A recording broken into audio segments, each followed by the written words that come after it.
सुट्टीच्या दिवशी काहीतरी खास बेत असलाच पाहिजे, तोही झणझणीत. तर आज आपण बनवणार आहोत शेवभाजी. झटपट बनून तयार होणार आणि खायलाही खूप चमचमीत आणि झणझणीत असणार. तर ह्या रेसिपीसाठी सर्वप्रथम मी एका पॅनमध्ये थोडंसं तेल ॲड केलं होतं. ह्या पॅनमध्ये मी 2 मीडियम साईजचे कांदे असे मोठे मोठे कट करून ते ॲड केले. त्याला एक ते 2 मिनटं परतून घेतलं आणि त्यामध्येच मी खोबऱ्याचे काही काप ॲड केले. तेही थोडेसे मोठेच होते आणि त्यालाही कांद्यासोबतच परतून घेतलं.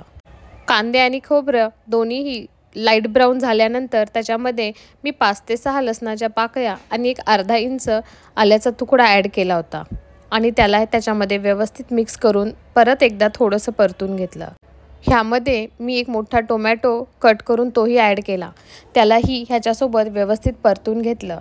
टोमॅटो सॉफ्ट झाल्यानंतर मिश्रण थोडंसं थंड होऊ दिलं आणि मिक्सी जारमधून त्याला असं ओबडधोबड सुरुवातीला काढून घेतलं.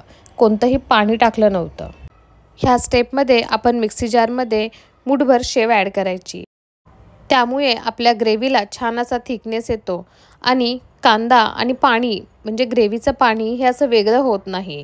सर्व व्यवस्थित आळून येतं.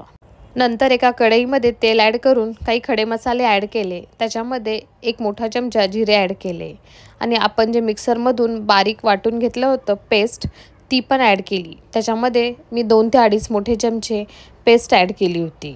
ही पेस्ट व्यवस्थित मिश्रणामध्ये परतून घ्यायची. ऑलरेडी सर्व आपण परतून घेतलं होतं त्यामुळे आपल्याला जास्त वेळ लागणार नाही.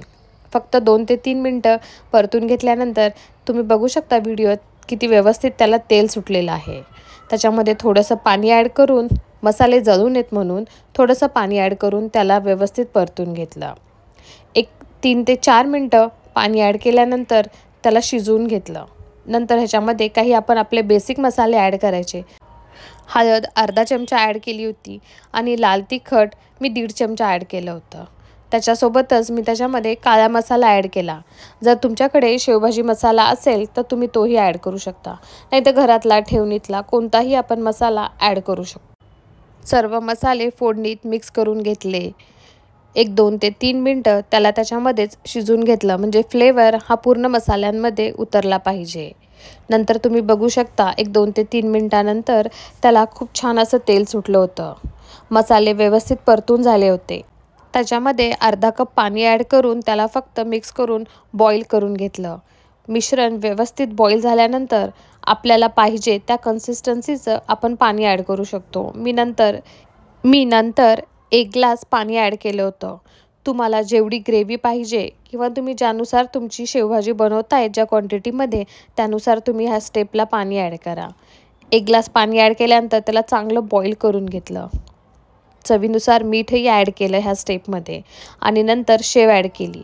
शेव टाकण्याचा व्हिडिओ माझ्याकडून स्किप झाला आहे. त्यामुळे मी थोडी शेव ही सुरुवातीला भाजीमध्ये टाकली.